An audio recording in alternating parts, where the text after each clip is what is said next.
வணக்கம் news matrix நேர்களே. இன்றைக்கி வந்து சட்டசபை களை கட்டியது அப்படின்னு தான் சொல்லலாம். அந்த அளவுக்கு வந்து பயங்கரமாக நடந்திருக்கு. உதயநிதி அவர்களும் விஜய் அவர்களும் வந்து பேசிக்கொண்டார்கள். அதே போல் பல்வேறு விஷயங்கள் நடந்தது. அதை வந்து நான் கரெக்டாக பேசுகிறேன். அப்புறம் இன்னொரு விஷயம் இருக்குது. அது என்னென்னா, ரெட்பிக்ஸ் ஃபெலிக்ஸ் அவர்களுக்கு ஒரு முக்கியமான பதவி கொடுக்கப்பட்டிருக்கு. சிறுபான்மை நல வாரியம் ஆணையத்தோட தலைவராக வந்து பொறுப்பு கொடுக்கப்பட்டிருக்கு. அந்த பொறுப்பில் வந்து ஏற்கனவே வந்து ஜோ அருண் இருந்தார் ஃபாதர். அதுக்கு முன்னாடி வந்து ஃபீட் அல்ஃபோன்ஸ் இருந்தார். இப்போ இவர் வந்து வந்திருக்காரு. எதற்காக இவருக்கு வந்து கொடுத்தாங்க அப்படின்னு நிறைய பேர் கேட்குறீங்க. அந்த கரூர் விஷயத்தில் அன்றைக்கி நைட்டு இவர் தான் பேசினார். அந்த கரூர் கூட்டத்தில் வந்து ஆளுங்கட்சியோட சதி இருக்கலாம் அப்படின்னு சொல்லிட்டு அவர் அரெஸ்ட் ஆனார். எனக்கு தெரிஞ்சு தாவேக்காவில் அது தொடர்பாக பேசி அரெஸ்ட் ஆன முதல் நபர் அவர் தான். அந்த தொடர்ந்து வந்து அந்த அரசு தாவேக்கன்ற கட்சி வந்து எந்த மாதிரியான அரசியலை முன்னெடுக்கிறது, அது வெற்றி பெறும் அவர் வந்து தொடர்ந்து சொல்லிட்டு வந்தார். அதே போல் இன்னொரு விஷயமும் இருக்குது. அது என்னென்னா, இப்போ நடக்குதுல தாவேக்க அரசு வந்து கிட்டத்தட்ட ஒரு 2 மாதம் கிட்ட ஆக போகுது. இந்த 2 மாதத்தில் வந்து தொடர்ந்து அந்த அரசுக்கு ஆதரவாக பேசிட்டு வந்தார். அவர் ரெட்பிக்ஸ் ஊடகமும் வந்து பேசிட்டு வருது. அவருக்கு வந்து வாழ்த்துக்கள். அது பிறகும் சட்டமன்ற பேச்சுக்களை பார்த்தீங்களா? எப்படி இருந்தது? கொஞ்சம் நல்லா வந்து ஒரு காமெடியாக இருந்துச்சு. ஏன்னா திமுகவினர் வந்து எனக்கு தெரிஞ்சு உதயநிதி ஸ்டாலின் அவரோட கைதுக்கு அப்புறம் வந்து ஒரு அரகமெண்ட்டாக ரொம்ப அந்த ஆக்ரோஷமாக கத்துவாங்க, கூச்சல் விடுவாங்கன்னு நம்ம அப்படி தான் நினச்சோம். நானும் அதை எதிர்பார்த்தேன். ஆனால் கொஞ்சம் ஜாலியாக கொண்டு போகிறாங்க. எப்படின்னா சொல்கிறது, இந்தாண்ட எதிர்கட்சி உறுப்பினர்கள் வந்து அந்த அமைச்சர்களை பார்த்து எதனா சொல்கிறது. அதுக்கப்புறம் பார்த்தீங்கன்னா, லவ் டுடே படத்தை நான் பார்த்தேன்னு ஒரு உறுப்பினர், மாண்புமிகு உறுப்பினர் ஒருத்தர் சொல்கிறாரு. ஸோ இந்த மாதிரி வந்து ஒரு ஜாலியாக ஒரு சினிமேட்டிக்காக வந்து கொண்டு போகிறாங்க. அதுக்கு முன்பு ஆரம்பிக்கப்பட்ட போது வந்து எதிர்கட்சி தலைவர் வந்து முக்கியமான ஒரு கோரிக்கை ஒன்று வச்சார். என்ன வச்சார் அப்படின்னா, இந்த மேகதாத்து அணைக்கு எதிராக, இந்த காவேரி இஷ்யூக்கு எதிராக வந்து நம்ம ஒரு அனைத்து கட்சி கூட்டங்க வந்து நடத்தணும் அப்படின்னு சொல்லி அவர் வந்து ஏன் அதை கூட்டுறதுக்கு இந்த அரசு ஏன் தயங்குது அப்படின்னு சொல்கிற மாதிரியான கேள்விகளை திரும்ப பேசுகிற நீன்ற மாதிரி திரும்ப அந்த கேள்வியை மட்டுமே கேட்டுட்டு இருந்தார். அதற்கு வந்து அதுக்கப்புறம் என்ன குற்றச்சாட்டு வச்சாருன்னா, முதல்வர் வந்து பெங்களூர் போகிறேன்னு சொன்னார்ல, இந்த காவேரி இஷ்யூவால் அங்கே போய் பார்த்து அங்கே இருக்கிற சுச்சுவேஷன்லாம் பார்த்துட்டு நான் தண்ணியை வந்து கொண்டு வரதுக்கான முயற்சிகள் எடுக்கிறேன்னு சொல்லிட்டு நீங்கள் ஊடகங்கள்லாம் செய்தி வந்துச்சு. அப்போ குறிப்பாக இன்னொரு குற்றச்சாட்டை வந்து எதிர்கட்சி தலைவர் வைக்கிறாரு. என்ன வைக்கிறாரு அப்படின்னா, இந்த அரசு வந்து ஒரு ஃபார்முலா வந்து பின்பற்றுறாங்க. என்ன ஃபார்முலா அப்படின்னா, ஏதாவது ஒரு விஷயத்த செய்ய போகிறாங்கன்னா முன்கூட்டியே அந்த விஷயத்தை கசிய விட்டு பப்ளிக் ஒப்பீனியன் எப்படி இருக்குது, அது எப்படி வந்து அந்த விஷயம் பரவுது, அது எப்படி விமர்சனம் வருதுன்னு பார்த்துட்டு அந்த விஷயத்தை செய்யலாமா செய்யக்கூடாதான்னு நீங்கள் யோசிக்கிறீங்க. அதே போல் தான் வந்து இந்த விஷயமும் அஃபிஷியலாக வராமல் அன்அஃபிஷியலாக வந்து செய்திகளில் வந்ததை நம்ம பார்த்தோம். அதுக்கப்புறம் வந்து கர்நாடகா முதலமைச்சரும் தாராளமாக வரலான்னு சொல்லிட்டு அதுக்கப்புறம் வர வேணாம் அப்படின்னு சொல்லிட்டு சொன்னார். அதுக்கு பிறகு வந்து சபாநாயகர் அவர் வந்து முதலமைச்சருக்கு பேச வாய்ப்பு தர்றாரு. முதலமைச்சர் ஏஞ்சி என்ன சொல்கிறாருன்னா, நான் அங்கே போகிறதா இருந்துச்சு, அப்புறம் வந்து கர்நாடகாவில் வந்து சம் இஷ்யூஸ் போகுது. ஸோ அப்படி எனக்கு அதில் ஒன்றும் விஷயம் இல்லை. அங்கே போயிட்டு நான் அசிங்கப்பட்டாலுமே அது மக்களுக்காக நான் அசிங்கப்பட்டதாக எடுத்துக்கிறேன். அதில் எனக்கு எந்த பிரச்சனையும் இல்லை. மக்கள் என்னை இந்த இடத்துல கொண்டு வச்சுன்னா அவங்களுக்கு மக்களை பார்த்து சொல்லாது, என்ன பார்த்து மக்கள் எங்கேயோ பார்த்து சொல்லுங்கிறேன். மக்களுக்காக வந்து அந்த அசிங்கத்தை பட்டாலும் இல்லை அங்கே ஏதாவது அவமானம் ஏற்பட்டாலும் என்னை நம்பி கொண்டு வந்து வச்சுதான் எனக்கு அது பெரிய விஷயம் இல்லை அப்படின்னு சொல்லிட்டு உக்காந்துடுறாரு. அடுத்து வந்து இன்னொரு விஷயத்தை நான் பார்த்தோன்னா, எல்லா உறுப்பினர்களுமே வந்து மோஸ்ட்லி வந்து ஆதவ அர்ஜுனா அவர்களையும் வந்து டார்கெட் பண்ணி பேசுகிறாங்க. என்ன மாதிரினா, ஆதவ அர்ஜுனா அவர்கள் பொதுப்பணித்துறை அமைச்சர்ன்ற முறையில் வந்து பேச வாய்ப்பு அளிக்கப்படுது. அப்போது வந்து எதிர்கட்சி தலைவர் வந்து பார்த்து ஒரு கேள்வி கேட்குறாரு. நாளை வந்து அந்த தொகுதி மறுசீரமைப்புக்கான அனைத்து கட்சி எம்பிக்கள் கூட்டத்தை வந்து முதல்வர் கூட்டியிருக்கிறதா ஒரு தகவல் வருது இல்லை, அதில் வந்து ஒரு கேள்வி கேட்குறாரு. அந்த எதிர்கட்சி தலைவர், அதாவது வந்து அந்த கூட்டத்துக்கு திமுகவில் இருக்கிற நாடாளுமன்ற உறுப்பினர்கள் வருவாங்களா, இது வந்து சவுத் இந்தியாவுக்கு ஃபுல்லாக இருக்கிற எம்பிகளுக்கு அழைப்பு விடுத்துறதா சொல்லப்படுது, வருவாங்களான்ற ஒரு கேள்வி வைக்கும்போது அதுக்கு வந்து எதிர்கட்சி தலைவர் என்ன சொல்லிடுறாருன்னா, இந்த மாதிரி இது வந்து நான் முடிவில்லை, எங்களுடைய தலைவர் எடுக்கிற முடிவு அப்படின்னு யார் சொன்னா? எதிர்கட்சி தலைவர் சொல்கிறார். அது உண்மை தான், அவர் தான் தலைவர், இவர் வந்து எதிர்கட்சி தலைவர், அது சட்டமன்ற இதுக்கு தான் அவருக்கு இது பண்ணலாம். ஸோ அப்படின்னு சொல்லி முடிச்சிடுறாரு.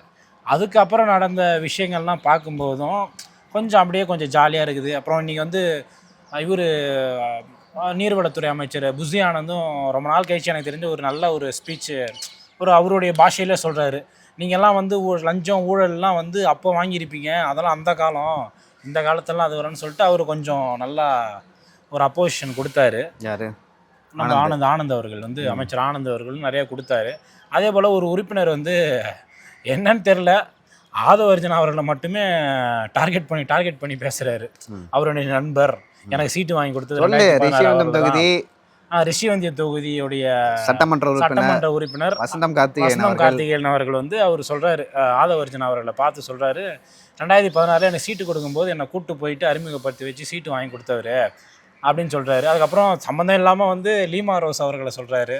அதுக்கப்புறம் இல்லாமல் அவங்க 3 பொண்ணுங்க வந்து விஜய் அங்கிள் பாவம் ரொம்ப கொஷின் கேட்காதீங்க அப்படின்னு சொல்லிட்டு ஒரு ஃபன் மோட்லேயே வந்து கொண்டு போகிறாங்க. ஸோ இந்த மாதிரியான இந்த ஒரு மக்கள் நல என்னதான் இருந்தாலும் அந்த மக்கள் நல விஷயங்களை தாண்டி அவங்களுடைய பர்சனல்ஸையும் அந்த ஒரு காமெடியாக அதை கொண்டு போகிறது அந்த திமுகவினர் வந்து வேணே திட்டமிட்டே வந்து அது அந்த ரேஞ்சுக்கு கொண்டு போகிறாங்களா, இல்லை வந்து அது இவங்களை வந்து என்ன சொல்கிறது, அந்த காலேஜுக்கெலாம் ஒன்று பண்ணுவாங்களே ராகிங் பண்ணுற மாதிரி பேசுகிறாங்களா நீங்கள் யோசிக்கலாம். ஏன்னா அவங்க திமுகவினர் வந்து ஒரு என்ன சொல்கிறது தேவையில்லாத கண்டென்ட்டாக பேசுகிறாங்க. அதை நீங்கள் எப்படி பார்க்குறீங்க? இல்லை, முதலாவது வந்து எதிர்கட்சி தலைவர் வந்து முதல்வர் பார்த்து கேட்டார், நீங்கள் எது கர்நாடகாவுக்கு போகிறான்னு சொல்லிட்டு சொன்னீங்க அப்படின்னு சொல்லிட்டு சொன்னோடனே, நீங்கள் ஏங்க எதிர்கட்சி கூட்டத்தை கூட்டலை அப்படின்னு சொல்லிட்டு ஒரு கேள்வி வந்து கேட்குறாங்க நம்ம முதல்வரிடம். முதல்வர் என்ன சொல்கிறாருன்னா, அவர் டிப்ளமேட்டிக்காக பதில் சொன்னார், நான் ஏன் போகக்கூடாது, ஏன்னா 2 நாடுகளுக்கிடையே போர் நடந்தாலும் அந்த போரையே வந்து பேச்சுவார்த்தை மூலம் தான் வந்து தீர்க்கிறாங்க, அவ்வளோ பெரிய போரை. இது மாநில உரிமை, நம்ம மாநில உரிமைக்காக நான் ஏன் வந்து பெங்களூர் கர்நாடகா போகக்கூடாது அப்படின்னு சொல்லிட்டு ஒரு கேள்வியை டிப்ளமேட்டிக்காக கேட்டார். அப்படி போயிருந்தாலும் வந்து நாங்கள் வந்து 2 விஷயம் நடந்திருக்கோம். ஒன்று வந்து தண்ணி விட்டுருப்பாங்க, மேத்ததை அணையை வந்து கட்டுவாங்களா இல்லையான்னு எனக்கு தெரியல, லைக் அந்த மாதிரி அவர் சொல்ல, லைக் நான் அப்படி அவங்க வந்து என்னை அக்செப்ட் பண்ணுறாங்க பண்ணல தாண்டி நான் தான் அவமானப்பட போகிறேன் அப்படின்னு சொல்லிட்டு சொன்னோடனே, அதுக்கு உதயநிதி அவர்கள் வந்து ஆக்சுவலாக நீங்கள் தமிழ்நாட்டு முதல்வர், உங்களுக்கு ஒரு அவமானம்னா தமிழ்நாட்டுக்கே அவமானம் அப்படின்னு சொல்லிட்டு சொல்கிறாரு. அதுக்கு வந்து முதல்வர் விஜய் கொடுத்த பதில் டிப்ளமேட்டிக்கான பதில் தான். லைக் போரே வந்து லைக் பேச்சுவார்த்தை மூலம் தான் தீர்வு காண்றாங்க. அப்படி இருக்கும்போது 2 மாநிலங்களுக்கு இடையேயான அந்த உறவு வந்து தீர்ப்பதில் எந்த தவறும் இல்லை. சௌமியா அன்புமணி அவர்கள், அதே போல் பிரேமலதா விஜயகாந்த் அவர்கள் மற்றும் திமுகவில் இருக்கவங்க கம்யூனிஸ்ட் தலைவர்கள் எல்லாமே வந்து ஒரே குரல் என்ன கோரிக்கை வச்சாங்க, மேகதாட் அணை கட்டுவதில் வந்து நீங்கள் ஏன் அனைத்து கட்சி கூட்டம் கூட்டலை, கர்நாடகாவில் உள்ள காங்கிரஸ் அரசு வந்து அப்படி கூட்டியது, உங்களுக்கு எது தடுக்கிறது அப்படின்னு சொல்லிட்டு கேட்டாங்க. ஸோ இவர்களும் வந்து அதுக்கு வந்து எந்த அளவுக்கு வந்து சமாளிக்க முடியுமோ அந்த அளவுக்கு சமாளித்தாங்க. அதை தாண்டி வந்து சட்ட ரீதியாக நம்ம அதை பார்த்தோன்னா உச்சநீதிமன்ற தீர்ப்பின் அடிப்படையிலும் அதே போல் அரசிதழில் வந்து நிறைய விஷயங்கள் வந்து சொல்கிறது. அதாவது கர்நாடகா காவிரி அந்த அணையில் அந்த ஆற்றுல வந்து அணை கட்டணும்னா உங்களுக்கு வந்து அந்த நதி எங்கெங்கெல்லாம் போதோ யாருக்கெல்லாம் நீங்கள் தண்ணி குடிக்கிறீங்களோ அங்கெல்லாம் வந்து பர்மிஷன் வாங்கணும். பாண்டிச்சேரி, அதே போல் கேரளா, தமிழ்நாடுன்னு சொல்லிட்டு 3 மாநிலங்களும் வந்து நீங்கள் வாங்கணும். ஏன்னா அவங்க யூஸ் பண்ணுற தண்ணியோட நம்மளுக்கு தான் தண்ணி அதிகமாக வருது. ஏன்னா இந்த ஆறு வந்து எவ்வளோ தூரம் யாருக்கு வந்து பாயுது, ஏன்னா நம்ம ஊரில் வந்து கிட்டத்தட்ட 400லேருந்து 500 கிலோமீட்டர் கிட்ட வந்து அந்த ஆறு பாயுது. அங்கே வந்து 200-300 சுச்சம் தான் வந்து பாயுது. 200 கிலோமீட்டர் இங்கே கிட்டத்தட்ட ஒரு 90 டிஎம்சி தண்ணிக்கு மேலே வந்து நம்ம வாங்குறோம்னு நினைக்கிறேன். அதுக்கு மேலே 70 ஃபஸ்ட்டு 90 இருந்துச்சு, அது படிப்படியாக வந்து இப்போ குறைக்கப்பட்டுருது. அதுக்கான காரணம் என்னன்னு சொல்கிறாங்கன்னா, பெங்களூரில் வந்து மக்கள் தொகை வந்து பெருக்கம் அதிகமாகிடுச்சு, அதனால் எங்களுக்கு தண்ணி வேணும் அப்படின்னு சொல்லிட்டு. அதே போல் கர்நாடகாவில் இருக்கிற அணைகளோட அந்த கொள்ளளவு பார்த்திங்கன்னா ஒரு 3 டேம் இருக்குது. கிருஷ்ணசாகர், கபினி அப்படின்னு சொல்லிட்டு ஒரு 3-4 அணைகள் இருக்குது. அந்த அணைகள்லேயும் மொத்த கொள்ளளவு பார்த்திங்கன்னா மேட்டூர் அணையோட கம்மி. ஓகேங்களா? அப்படி இருக்கும்பொழுது இவங்க இன்னொரு அணை கட்டணும்னு சொல்லிட்டு தான் கட்டுறாங்க. ஒரு வேளை கட்டிட்டா வச்சுக்க, அதுவும் தமிழ்நாடு பார்டர்லேருந்து 4 கிலோமீட்டர் தொலைவில் தான் இருக்குது. அப்படி கட்டினா தமிழ்நாட்டுக்கு வந்து ஒரு சொட்டு தண்ணி கூட வராதுன்னு சொல்லிட்டு சௌமியா அன்புமணி அவர்கள் சொல்கிறாங்க. இதையெல்லாம் தாண்டி வந்து கர்நாடகா வந்து அணை கட்டுமா இல்லையான்னு தெரியல.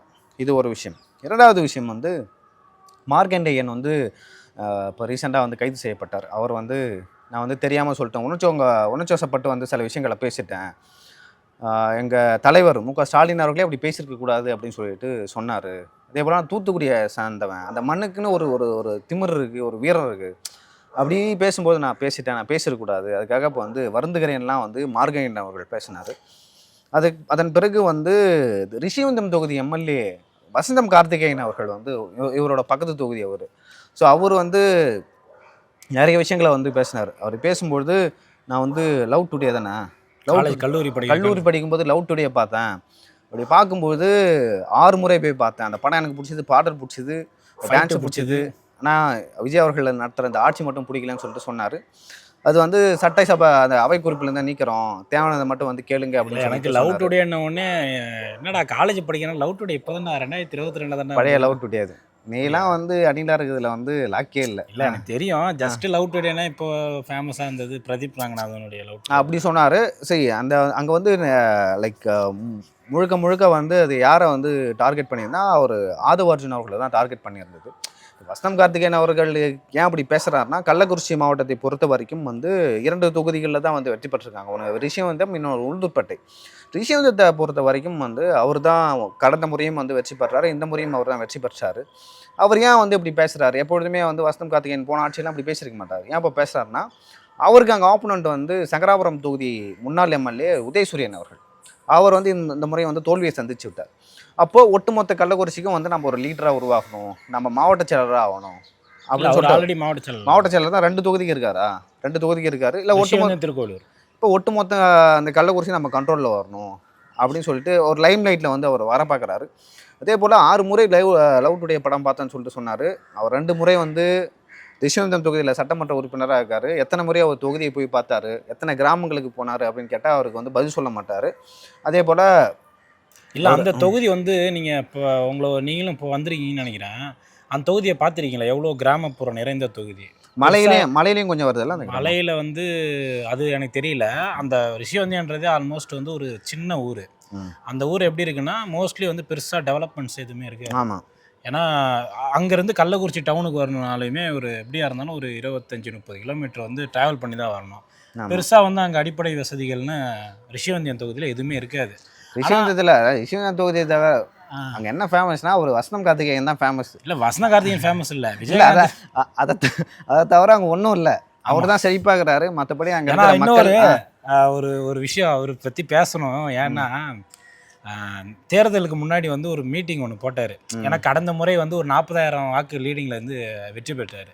இந்த முறை வந்து மீட்டிங்கில் வந்து பேசினார். அந்த மீட்டிங்கில் நானும் போயிருந்தேன், பார்த்தேன். இதில் தான் பேசி உங்கள் ஊரில் தான் போட்டிருந்தாரு. அதை நான் போய் பார்த்தேன். பார்க்கும்போது எனக்கு வந்து ரிஷிவந்தியத்தில் ஒரு வலுவான வேட்பாளர் ஒன்று போடுங்க, ரொம்ப நான் ஈஸியாக ஆப்போனண்ட்டே எல்லாமே வின் பண்ணிடுறேன். 45,000 50,000 ஓட்டு. திமுக காரங்களே லாஸ்ட் டைம் ஓட்டு போடல. ஆமாம், 45,000 50,000 ஓட்டில் நான் வந்து வின் பண்ணுறேன். எனக்கு ஒரு வலுவான ஓட்டு, எனக்கு போட்டி போடுறதுக்கு இது இல்லை. நான் எனக்கு அங்கே ஈஸியாக ஜெயிச்சிருவோன்னு சொல்லிட்டு தான் நான் உளுந்தூர்பேட்டில் எனக்கு பொறுப்பாக வந்துட்டு நான் உளுந்தூர்பேட்டை வேட்பாளரை ஜெயிக்க வைக்கணும் அப்படின்னு சொல்லிட்டு போராடிட்டு இருக்கேன். கடைசியில் பார்த்தீங்கன்னா கிட்டத்தட்ட ஒரு 2,500 ஒரு 3,000 ஓட்டு வித்தியாசம் தான் ஜெயிச்சார். அதுவும் வந்து கதை கேளு. என் நண்பர் வந்து வாக்கு எண்ணும்போது பக்கத்துலேயே ஒருத்தர் உட்காந்துருந்தார்.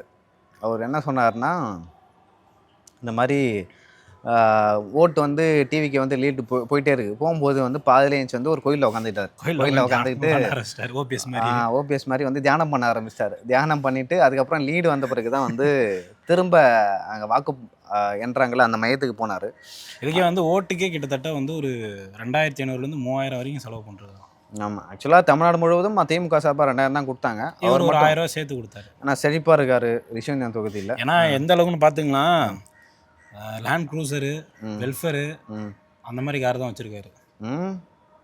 இப்போ எந்த அளவுக்கு எம்எல்ஏ வச்சுருக்காங்க, அந்த அளவுக்கு செழிப்பு. லீமா ரோஸ் வச்சுருக்காங்க. அவங்க ஓரளவுக்கு 4,000 கோடி 5,000 கோடி வந்து இப்போ தான் வரேன். இப்போ வந்து அவர் வசனம் கார்த்திகேயன் பேசும்போதே வந்து ஆதவ அர்ஜுன் அவர்களை வந்து இழுத்து விட்டார். என்னுடைய நண்பர் ஆதவ அர்ஜுன் எனக்காக வந்து சீட்டு வாங்கி கொடுத்தாரு திமுகவில். லீமா ரோஸ் இருக்காங்களா, அவங்க எங்கள் சொந்தக்காரங்க, தொகுதிக்காரங்கன்னா கள்ளக்குறிச்சி. அவர் அவங்க தொகுதிக்காரங்களில் ஒரே சமூகத்தை சார்ந்தவங்க. ஆமாம், ஒரே சமூகத்தை சார்ந்தவர்கள். அவர்னா எங்கள் ஊருக்காரு, நாங்கள் பேசுவோம் அப்படின்லாம் வந்து ஏதோ பேசிட்டு இருந்தார். பொதுச்செயலர் ஏஞ்ச சும்மா சேவனையான உட்காந்துக்கிறாரு. அவங்க ஏன் கோர்த்து விடுறீங்க அப்படின்னு சொல்லிட்டு சொன்னார்.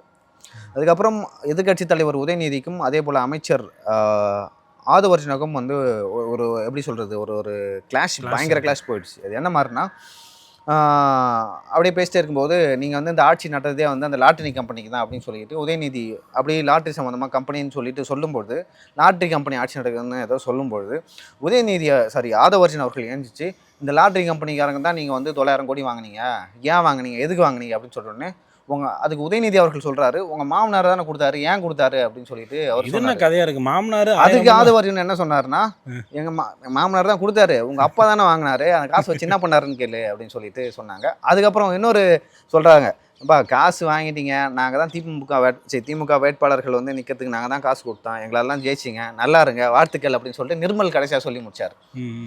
அது நான் அப்படி பார்க்கறேன்னா, அப்படி ஒரு ஆதவர்ஜுன் வந்து திமுகலேயும் வந்து தன்னோட லாபி வச்சு அப்படியே லைம் லைட் தங்கள் பக்கம் திரும்ப. இல்லை, அவருக்கு வந்து ஏன்னா 2016 எலெக்ஷன்லேயே வந்து அவர் அந்த தேர்தலில் வந்து ஒர்க் பண்ண 2016 ஒர்க் பண்ண அவரே சொல்லியிருக்காரு.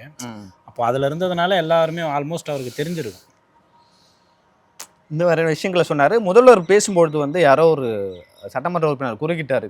குறுக்கிடும்பொழுது சபாநாயகர் வந்து ரொம்ப யாரோ ஒரு சட்டமன்ற உறுப்பினர் இல்லை, எடப்பாடி பழனிசாமி அவர்கள் முதல்ல ஏஞ்சி பேச சொல்கிறாரு. அதாவது எதிர்க்கட்சி தலைவருக்கு பதில் கொடுக்கும்போது எடப்பாடி பழனிசாமிக்கு, ஏன்னா அவரு எனக்கு கொடுங்க, நான் வந்து பேசணும், நான் ஒரு கோரிக்கையை வந்து முதலமைச்சருடைய பதிலுக்கு முன்னாடி நான் ஒரு கோரிக்கை வைக்கணும்னு சொல்லிட்டு பேசுறாரு. அப்போ தான் வந்து இல்லைங்க நீங்கள் இந்த இது இல்லை உக்காருங்கன்னுவார். அதுக்கப்புறம் வந்து அவை முன்னவர் ஏஞ்சி உங்களுக்கான வாய்ப்புகள் வழங்கப்படும், அமைதியாக உட்காருங்கன்னா உக்காந்துட்டார்.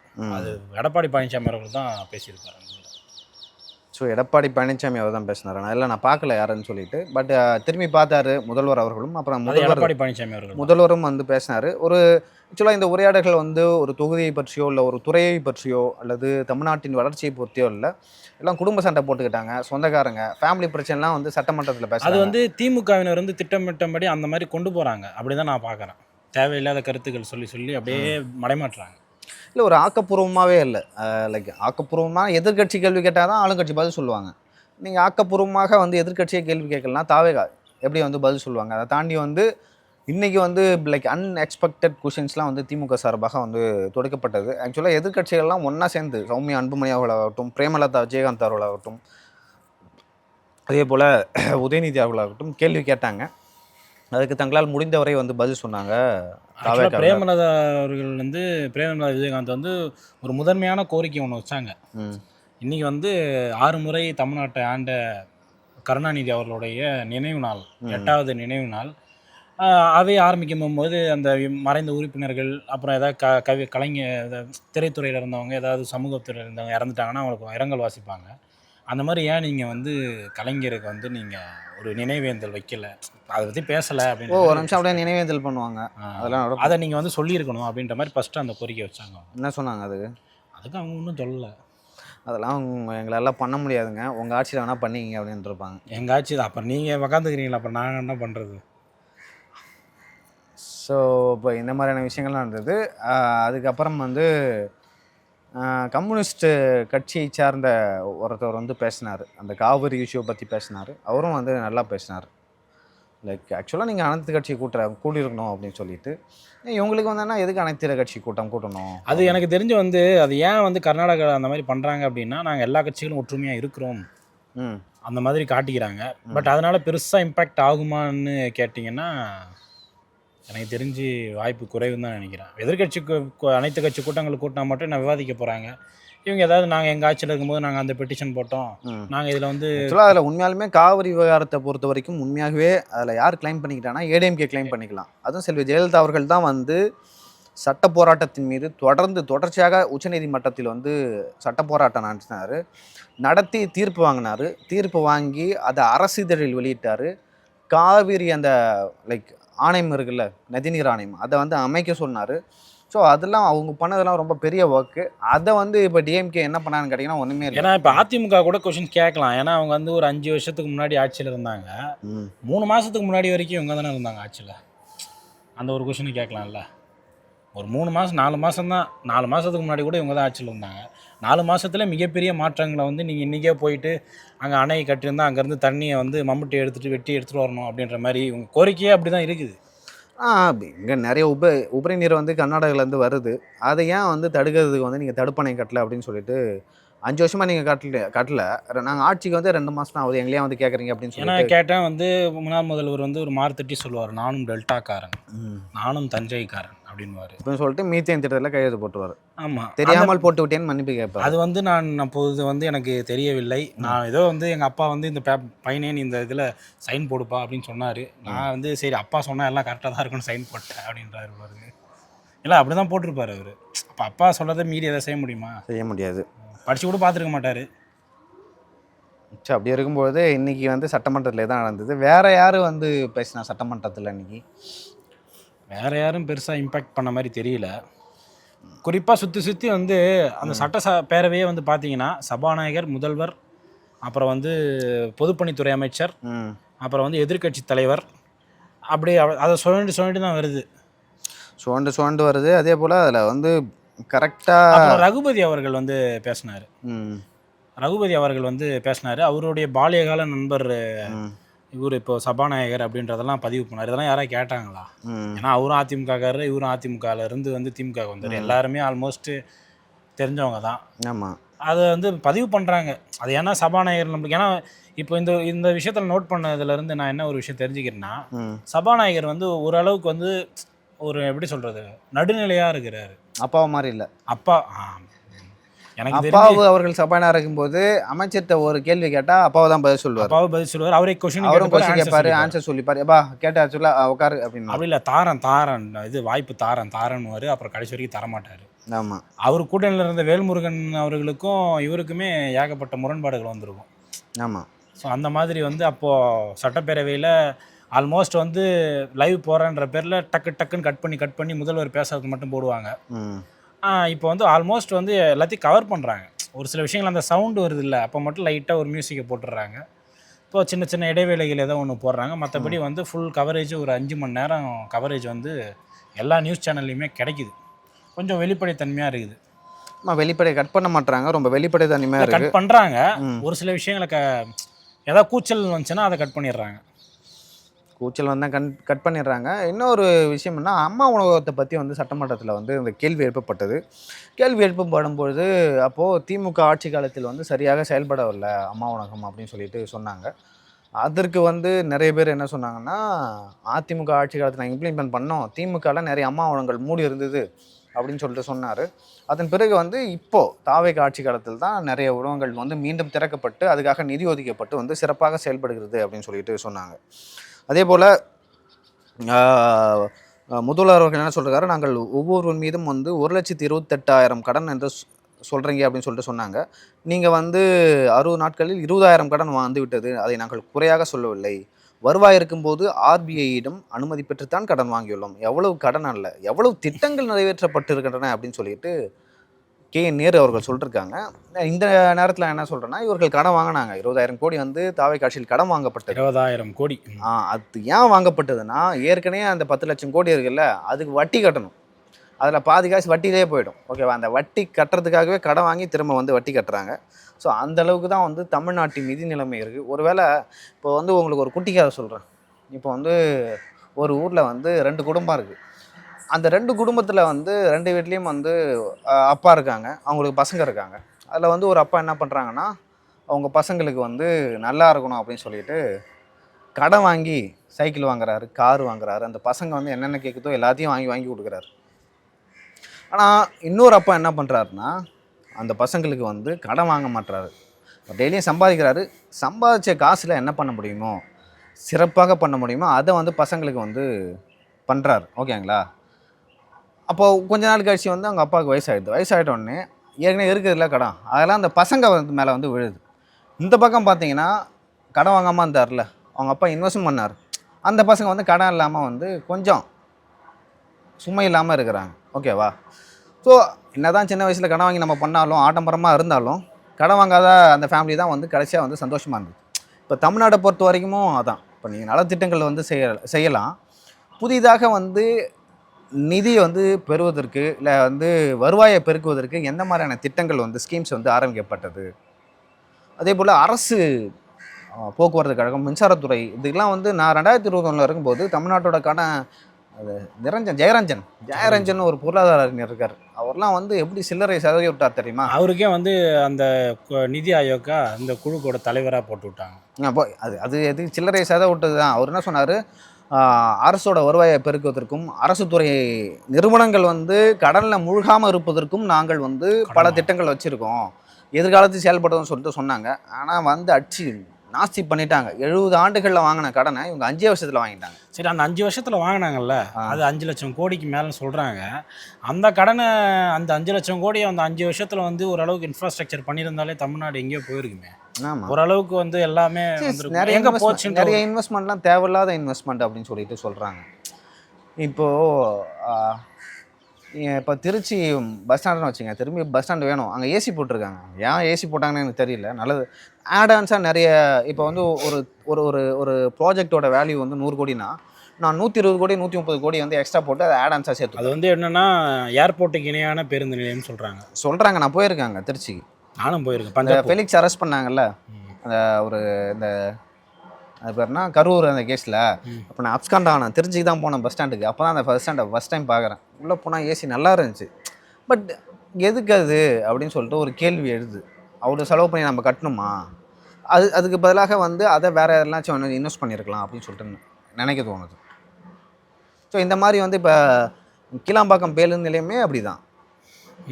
இல்லை, கீழாம்பாக்கம் பேருந்து நிலையில் அவ்வளோ வசதிகள் தேவை தான். ஏன்னா இல்லை வசதிகள் இல்லை, அது வந்து எக்ஸ்ட்ரா ஆடான்ஸாக வசதி இல்லைன்னா நாளைக்கு வந்து பாத்ரூம் சரியில்லைன்னு அதெல்லாம் மேண்டட்டரி, அதெல்லாம் வந்து ஓகே. ஏசி தேவையில்ல அப்படின்னு நான் சொல்கிறேன். ஏசி தேவைங்க.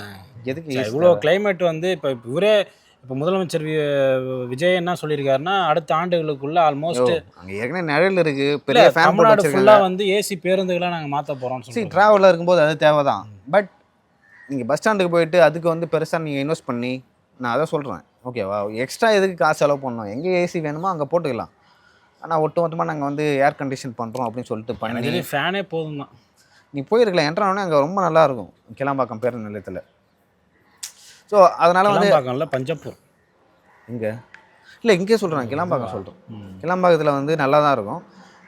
இது ஏன் நான் சொல்ல வந்தேன்னா, லைக் ஒவ்வொரு ஸ்கீம்லேயும் வந்து நீங்கள் எக்ஸ்ட்ரா காசு போடுறது, அப்புறம் டெண்டர்கிட்ட வந்து ஒரு 20-30% வாங்குறது. இப்போ அமைச்சர் அறநிலையத்துறை அமைச்சர் அவர் ரமேஷ் சொன்னார்ல, ஒரு கோயிலில் வந்து மாதத்துக்கு 500 பேர் வரதே பெரிய விஷயம். அந்த கோயிலில் போயிட்டு மல்டி லெவல் கார் பார்க்கிங் கட்டினா எதுக்கு அங்கே கழிப்பறையே இல்லை அப்படின்னு சொல்லிட்டு ஒரு கேள்வி கேட்டுக்கிறார். அதெல்லாம் முக்கியமான விஷயம். அப்போ வந்து நீங்கள் வந்து ஒரு திட்டத்தை செயல்படுத்துவங்க, அதை செயல்படுத்தி கன்ஸ்ட்ரக்ஷன் நீங்கள் பார்த்தீங்கன்னா திமுக ஆட்சி காலத்தில் நிறைய கட்டடங்கள் பாலங்கள் கட்டப்படும்.